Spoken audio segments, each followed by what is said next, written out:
And welcome back to another Coffee with Laura. I, of course, am Laura. Thank you as always for watching me and tuning in. And this week we got some good information.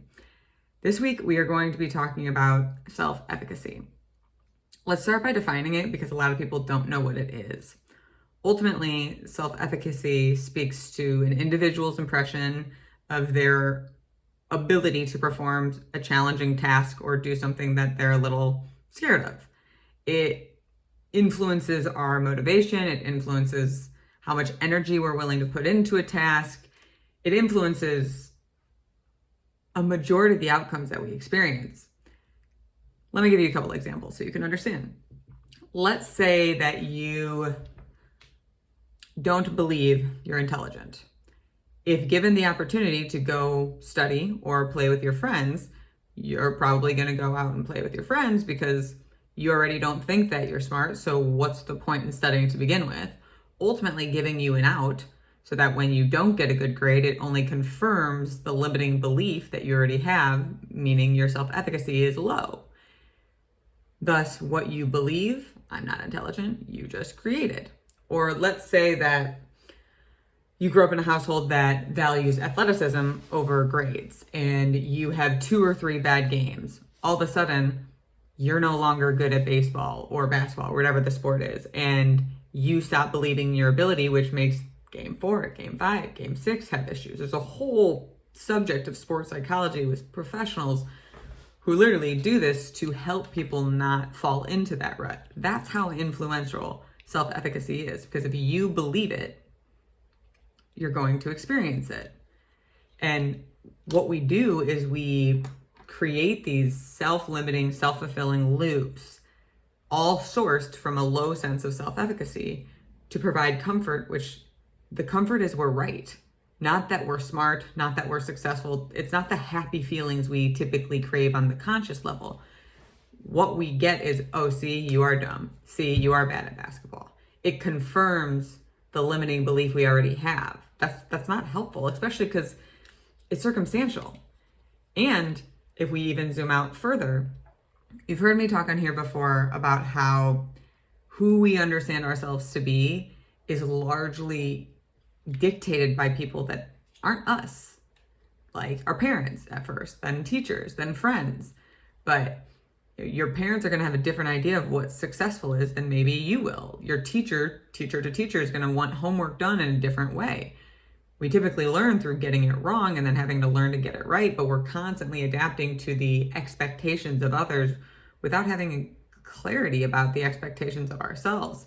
And God forbid we didn't have a supportive upbringing where, we had people consistently encouraging us. If we had people minimizing us or telling us what we did wrong or only pointing out what we aren't good at, you likely have low self-efficacy and have a hard time being brave or putting yourself out there or taking risks.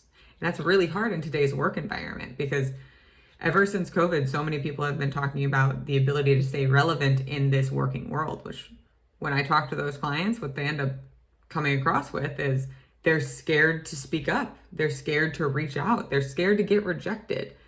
And it's all because they were rejected before at some given circumstance, or they had a bad meeting one other time.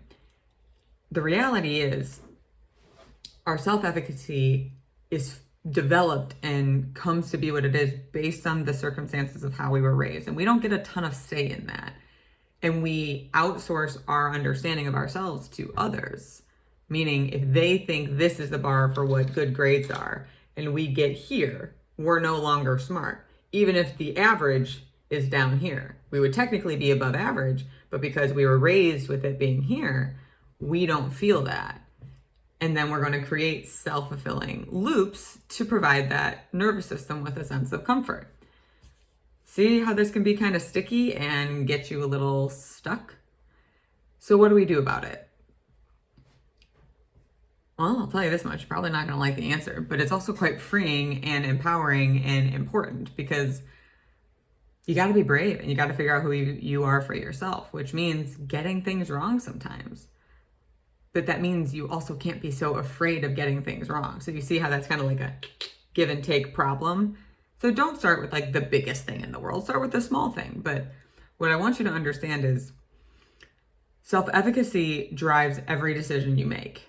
If you're willing to exert more effort into being healthier, it's because you believe you can lose the weight or not. If you are willing to put more effort into meditating, it's because you believe it will help you with your stress and you believe you're capable of maintaining your focus or whatever it's going to be. Each of these things have to do with what you believe, but what you believe about yourself is based on what others told you about you. So if that's where you're at, the first step is just to really get clear about what you actually think of yourself. What are you capable of? And keep in mind, a lot of people are like, I don't know, I can't do that. If you didn't have any other choice, could you? So often we just stop at fear because we're afraid of what might happen, not realizing, okay, you get knocked down, then what? You can get right back up, and what do you know? Life will keep going and you'll be perfectly happy and learn something from it, if not get new opportunities. We're so afraid of falling down that we miss out on things. So when it comes to the understanding of where it came from, now it's your option to get to know who you are and then take those baby steps to really learn your capacity, what you're capable of, and where your weaknesses are. And just because you have weaknesses doesn't mean you are weak. It means you are human and you have some strengths and some weaknesses. Ideally, have some friends or some people you know who can help you with your weaknesses or need a little bit more attention to them. But just because you have shortcomings doesn't mean you can't believe in yourself. Just because you aren't the strongest in every other area doesn't mean you can't believe in yourself. When it comes to being healthy, self-efficacy is imperative in so many different health belief models. It is one of the main things that behavior change specialists look at to see the likelihood of someone succeeding or failing. What that means is you can't only look at your failures. You have to look at your wins as well. I could argue you should prioritize looking at your wins more so that you can actually learn what your strengths are instead of being so afraid of what your weaknesses are and what people might see within them. It's complicated, and I know that, and as you all know already, I am totally here to help and support you in whatever way you want, whether that be a free call or different handouts. But if you're not sure where to start, I would encourage you to find yourself to the guides and start with my new free challenge of Coffee with Laura to start building that foundation of what you believe about you so you can recognize where your self-efficacy is to begin with, and then start to build upon it and kind of learn more about yourself so then you can truly become unstoppable. But just because you failed in the past doesn't mean you're going to fail again. Just because you don't feel well doesn't mean it's going to go poorly. Just because others have said certain things about you doesn't mean that's who you are. All of this you get to choose. You just have to choose. So I challenge you to complete the guide of the free Coffee with Laura challenge and really start working on what you believe to be true about yourself. And just take it at your pace, really, because there's no one way, there's no right way. You just have to be brave enough to do it for you. And with that, I will get off my soapbox and I will see you next week.